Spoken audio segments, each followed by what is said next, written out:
नमस्कार, स्वागत है आपका बिहार समाचार में। बिहार वालों के लिए सरकार ने बड़ी घोषणाएं कर दी है। बिहार के गरीबों के लिए, किसानों के लिए बड़ी सौगात दे दी गई है। तो वहीं बिहार बोर्ड के मैट्रिक और इंटर का रिजल्ट जारी हो रहा है। तो वहीं शराबबंदी खत्म किए जाने को लेकर बड़ी खबर है। साथ ही किसानों को फिर से पैसे मिलने वाले हैं उनके खाते में। तो आज की बिहार की बड़ी और गर्मागर्म खबरों पर बात करेंगे। इससे पहले आपसे एक छोटी सी अनुरोध है, कृपया वीडियो को एक प्यारा सा लाइक अवश्य कर दीजिएगा। आपका लाइक करना ही हमारी मेहनत का फल होता है। सबसे पहले खबरों को सुर्खियों में देखिए। 7वें चरण की शिक्षक बहाली का इंतजार कर रहे शिक्षक अभ्यर्थियों के लिए सबसे बड़ी खुशखबरी आ गई है। बिहार के शिक्षा मंत्री जी ने शिक्षक नियोजन नियमावली में दस्तखत कर दिया है। साथ ही शिक्षा मंत्री जी ने घोषणा करते हुए कहा है कि मार्च में विज्ञापन भी आ सकता है शिक्षक नियोजन का। टीटी शिक्षक संघ ने मांग की है कि अनावश्यक से प्रशिक्षित शिक्षकों को मिले प्रशिक्षित वेतनमान और 2019 से जब से इन्होंने प्रशिक्षण पूरा किया है तभी से इनको प्रशिक्षित वेतनमान दिया जाए। बिहार सरकार के मंत्री ने कहा है कि जिसने भी अग्निवीर योजना लाई है उसे पकड़ कर लाओ और फांसी पर लटका दो। बिहार सरकार के मंत्री ने कहा कि 4 साल के बाद हिजड़ों की फौज बनकर रह जाएंगे अग्निवीर। कोई अपनी बेटी का ब्याह तक नहीं देगा अग्निवीरों को। बिहार बोर्ड के मैट्रिक और इंटर का रिजल्ट जारी किया जा रहा है। बड़ी घोषणा हो गई है कि 6 मार्च को इंटर का रिजल्ट आ सकता है और 12 मार्च को मैट्रिक का रिजल्ट जारी किए जाने की संभावना है। बिहार के साथ पूरे देश के किसानों के लिए बड़ी खुशखबरी है। केंद्र सरकार किसानों के खाते में फिर से 2-2 हजार रुपए दे रहे हैं। बड़ी खबर है कि 24 फरवरी को पीएम किसान सम्मान निधि योजना की 13वीं किस्त की राशि जारी हो रही है। आपके खाते में जल्द ही 2-2 हजार रुपए आ जाएंगे। केंद्रीय गृह मंत्री अमित शाह 25 फरवरी को पटना आ रहे हैं और इनके स्वागत में जनता के पैसे से खरीदे गए 20,000 झंडे लगाए जाएंगे और 50 तोरण द्वार बनेंगे। तो देखिए, जनता के पैसे की बर्बादी अभी से ही शुरू हो गई है। बिहार में महागठबंधन में खलबली सी मच गई है। पीएम मोदी बन गए हैं श्री राम और अमित शाह इनके हनुमान बन गए हैं। इनके हनुमान बिहार आ रहे हैं, जिससे तेजस्वी यादव और नीतीश कुमार जी घबरा गए हैं। तेजस्वी यादव ने पूछा कि कहाँ छिपे हैं चाचा, तो नीतीश कुमार बोल रहे हैं कि भागो, पहले कुर्सी तो बचाओ। 7वें चरण की शिक्षक बहाली का इंतजार कर रहे शिक्षक अभ्यर्थियों के लिए सबसे बड़ी खुशखबरी आ गई है। देखिए, बिहार के शिक्षा मंत्री चंद्रशेखर जी ने शिक्षक नियोजन नियमावली पर दस्तखत कर दिया है। अब बस कैबिनेट में पास होना बाकी है। साथ ही बिहार के शिक्षा मंत्री जी ने यहां तक घोषणा कर दी है कि मार्च में शिक्षक नियोजन के लिए विज्ञापन भी आ जाएगा। शिक्षा मंत्री जी ने ट्वीट करते हुए कहा है कि 2023 में शिक्षा विभाग 3 लाख से भी अधिक सरकारी नौकरी देगा। देखिए, बिहार के शिक्षा मंत्री जी का कहना है कि 7वें चरण के शिक्षक नियोजन नियमावली पर मैंने हस्ताक्षर कर दिया है। अब ये कैबिनेट में जाएगा। 2023 में शिक्षा विभाग में 3 लाख से भी अधिक सरकारी नौकरियां मिलेगी। महागठबंधन सरकार ने 10 लाख सरकारी नौकरी देने का जो वादा किया है उस पर हम कायम है और उसे हम जल्द पूरा करके दिखाएंगे। साथ ही बिहार के शिक्षा मंत्री जी ने घोषणा करते हुए कहा है कि मार्च तक अभ्यर्थियों को अच्छी खबर मिल जाएगी, उनको खुशखबरियां मिल जाएगी। पहले भी बिहार के शिक्षा मंत्री जी ने घोषणा करते हुए कहा है कि 1 महीने के अंदर हम विज्ञापन भी निकाल देंगे। तो मार्च में शिक्षक बहाली का विज्ञापन भी निकल सकता है। सरकार ने एनआईओ से शिक्षकों को प्रशिक्षित तो कर लिया, लेकिन अभी तक इनको प्रशिक्षित वेतनमान नहीं मिल रहा है। और अब बड़ी खबर है कि टीटी शिक्षक संघ ने अपनी मांगों को लेकर धरना प्रदर्शन किया है। इनकी मांग है कि एनआईओ से जो शिक्षक प्रशिक्षित हो गए हैं उन्हें प्रशिक्षित वेतनमान दिया जाए। देखिए, शिक्षक संघ ने एनआईओ से प्रशिक्षित सभी शिक्षकों को प्रशिक्षण पूरा होने की तिथि यानी 31 मार्च 2019 से ही प्रशिक्षित वेतनमान का लाभ देने की मांग की है। अभी हो गए हैं 2023, यानी पूरे 4 साल तक एक प्रशिक्षित शिक्षक के नाते जो इनको वेतन मिलना था वो सभी सरकार एक बार में जोड़कर इनको दे और अब से इनको प्रशिक्षित वेतनमान देने का काम करे। ये मांग हो रही है शिक्षक संघ के द्वारा। शिक्षकों का कहना है कि विभागीय पत्र से 65,000 शिक्षकों को प्रति महीने 10 से 12,000 रुपए का नुकसान हो रहा है और इसलिए एनआईओ से प्रशिक्षित सभी शिक्षकों को प्रशिक्षण पूरा होने की तिथि यानी 31 मार्च 2019 से ही प्रशिक्षित वेतनमान का लाभ देने की मांग की जा रही है। बिहार सरकार के मंत्री धन्य हैं। नीतीश कुमार जी के मंत्री कब क्या बयान दे दे कोई कह ही नहीं सकता है। देखिए, बिहार सरकार के मंत्री ने कहा है कि हिजड़ों की फौज बन जाएंगे अग्निवीर। बिहार के मंत्री सुरेंद्र यादव ने विवादित बयान देते हुए कहा कि आज से ठीक 8 साल के बाद देश हिजड़ों की फौज में शामिल हो जाएगा। अग्निवीर योजना के तहत 4.5 साल के लिए सैनिक भर्ती किए जा रहे हैं। इस तरह कौन सा सेना बनेगी? मंत्री जी ने यहां तक कहा है कि जिसने भी ये अग्निवीर योजना लाई है, जिसने ये अग्निवीर योजना बनाई है, पहले उसे पकड़ कर लाओ और फांसी पर लटकाओ। बिहार सरकार के सहकारिता मंत्री सुरेंद्र यादव ने कहा है कि इस योजना से सेना कमजोर होगी। आज से 8.5 साल बाद वर्तमान के सभी सैनिक रिटायर हो जाएंगे। दूसरी ओर अग्निवीरों की तो ट्रेनिंग ही पूरी नहीं होगी। ऐसे में आने वाले समय में हमारी सेना हिजड़ों की फौज बनकर रह जाएगी। इन्होंने यहां तक कहा कि 4 साल के बाद जब अग्निवीर सेना से लौटेगा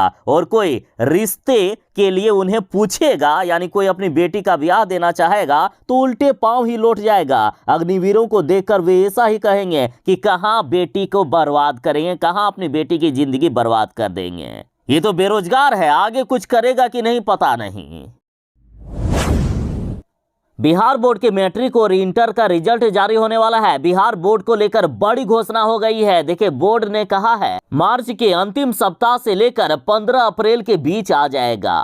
देखिए, बिहार बोर्ड के अभ्यर्थी जो रिजल्ट का इंतजार कर रहे हैं उनके लिए बड़ी खबर है। हर बार की तरह इस बार भी बिहार सरकार सबसे पहले बिहार बोर्ड का रिजल्ट जारी करेगा। यदि इंटर की बात करें तो देखिए, इंटर की कॉपियों का मूल्यांकन 24 फरवरी से लेकर 5 मार्च तक किया जाएगा। और अब तो यहां तक खबर आ रही है कि 6 मार्च के बाद इंटर का रिजल्ट जारी कर दिया जा सकता है। बिहार सरकार रिकॉर्ड बनाने के लिए 6 मार्च को रिजल्ट जारी कर सकती है इंटर का। तो वहीं मैट्रिक के रिजल्ट को लेकर बड़ी खबर है। मैट्रिक की कॉपियों का मूल्यांकन 1 मार्च से लेकर 12 मार्च तक होने वाला है और 13 मार्च को बिहार बोर्ड के मैट्रिक का रिजल्ट आने की पूरी संभावना जताई जा रही है। बिहार बोर्ड के अध्यक्ष आनंद किशोर ने यहां तक कह दिया है कि होली के दौरान भले ही होली मनेगी, लेकिन मूल्यांकन कार्य बाधित नहीं होगा, मूल्यांकन कार्य नहीं रुकेगा। आपको जितना इंतजार है रिजल्ट आने का, उससे ज्यादा सरकार को जल्दबाजी है रिजल्ट जारी करने का। पीएम किसान सम्मान निधि योजना को लेकर बड़ी खबर है। जिन किसानों को इस योजना का लाभ मिलता है, इनको फिर से पैसे मिलने वाले हैं। देखिए, चाहे जी न्यूज हो या तमाम मीडिया खबरों में यही बातें हो रही है। 24 फरवरी को पीएम किसान सम्मान निधि योजना की 13वीं किस्त की राशि जारी कर दिया जाएगा और आपके खाते में पैसे आ जाएंगे। बता दें कि मोदी सरकार किसानों को प्रति वर्ष 3 बार 2-2 हजार रुपए करके देती है। प्रति वर्ष 6,000 रुपए किसानों को दिए जाते हैं और इस बार किसानों का होली का त्योहार खास मनेगा। इसके लिए सरकार पहले ही किसानों को पैसे दे रही है। 24 फरवरी को ही पीएम किसान सम्मान निधि योजना के 4 साल पूरे हो रहे हैं, अतः कहा जा रहा है कि इसी दिन पैसे जारी किए जाएंगे। और इसके अलावा भाजपा किसान मोर्चा कार्यकर्ता देश भर में किसान सम्मेलन को 24 फरवरी से ही शुरुआत करेंगे। अतः 24 फरवरी को यदि केंद्र सरकार पीएम किसान सम्मान निधि योजना की राशि जारी करती है तो इसे बीजेपी को बड़ा फायदा होगा। केंद्रीय मंत्री नित्यानंद राय ने मुख्यमंत्री नीतीश कुमार और तेजस्वी यादव को खुली चुनौती दे दी है कि हिम्मत है तो बिहार में चुनाव करवा कर देख लीजिए, सीएम का सुफड़ा साफ हो जाएगा।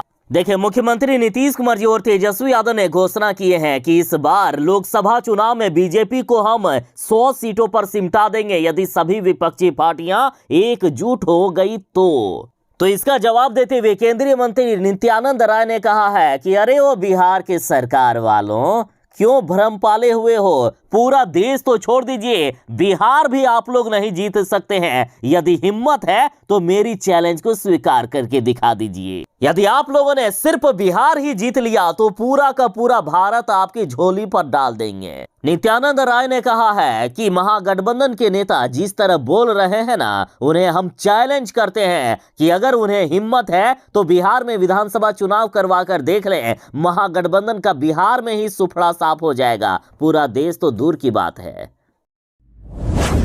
सूरज ना बदला, चांद ना बदला, ना बदला आसमान, कितना बदल गया इंसान, कितना बदल गया इंसान। देखिए, जो उपेंद्र कुशवाहा ये कहा करते थे कि नीतीश कुमार ही अगला पीएम कैंडिडेट है, सबसे पहले उपेंद्र कुशवाहा ने ही नीतीश कुमार जी को पीएम कैंडिडेट बोलने की शुरुआत किए थे। और अब वही उपेंद्र कुशवाहा इस कदर बदल गए हैं कि उपेंद्र कुशवाहा कह रहे हैं कि 2024 में नरेंद्र मोदी को कोई चुनौती दे ही नहीं सकता है। विपक्ष में इतना दम ही नहीं है, नीतीश कुमार में इतनी ताकत बची ही नहीं है कि वे नरेंद्र मोदी जी को टक्कर दे सकते हैं। नरेंद्र मोदी जी के सामने कोई खड़ा तक नहीं रह सकता है, कोई नहीं है टक्कर में। वारे उपेंद्र कुशवाहा, गजब की इन्होंने भी पलटी मारी है अपने बयानों से। बस मुख्यमंत्री नीतीश कुमार जी ने एक गलती ये कर दी कि तेजस्वी यादव को मुख्यमंत्री जी अब बना रहे हैं बिहार के मुख्यमंत्री,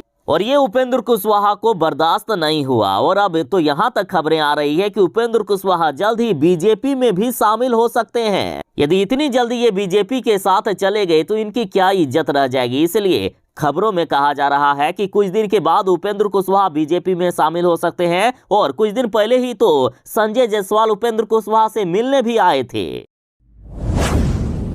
माननीय प्रधानमंत्री नरेंद्र मोदी जी राम बन गए हैं और अमित शाह जी बन गए हैं इनके हनुमान। राम और हनुमान की ये जोड़ी देखकर नीतीश कुमार और तेजस्वी यादव घबरा गए हैं। तेजस्वी यादव पूछ रहे हैं कि कहां छिपे हैं चाचा, तो नीतीश कुमार जी बोल रहे हैं कि पहले कुर्सी तो बचाए, उसके बाद कुछ कहिएगा। अमित शाह और नरेंद्र मोदी की राम और हनुमान की जोड़ी आते ही बिहार के महागठबंधन में खलबली मच गई है। दरअसल अमित शाह आ रहे हैं बिहार और इसको लेकर बीजेपी ने पोस्टर जारी किया है और पोस्टर के जरिए बीजेपी ने महागठबंधन पर निशाना साधा है। जारी पोस्टर में तेजस्वी यादव पूछ रहे हैं कि कहां छुपे हैं चाचा, मोदी, शाह, हनुमान और राम बने हुए हैं। और ये पोस्टर बीजेपी वाले बिहार की राजधानी में जगह जगह पर लगा रहे हैं। पोस्टर के जरिए ये कहा जा रहा है कि अभी तो राम ने अपने हनुमान को भेजा है और वही इनकी हालत खराब कर देंगे, और जब राम आएंगे तो सोचिए इनकी क्या हालत होगी, नीतीश कुमार और तेजस्वी यादव की।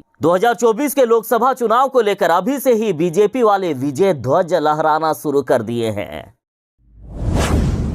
केंद्रीय मंत्री अमित शाह 25 फरवरी को पटना आ रहे हैं तो ये अपना चुनाव प्रचार करने के लिए, लेकिन जनता के पैसे की बर्बादी हो रही है। देखिए, स्वागत को लेकर शहर में 20,000 झंडे लगाए जाएंगे और ये जनता के पैसे से होंगे झंडे की खरीदारी। और इतना ही नहीं, 50 तोरण द्वार भी बनाए जाएंगे। जो पटना की सड़कों पर 20,000 बीजेपी के झंडे लगेंगे, ये बीजेपी के चुनाव प्रचार को लेकर होंगे, क्योंकि 2024 का लोकसभा चुनाव आ रहा है। चुनाव में भले ही अभी 1 साल है, लेकिन जनता के पैसे की बर्बादी अभी से ही शुरू कर दी गई है।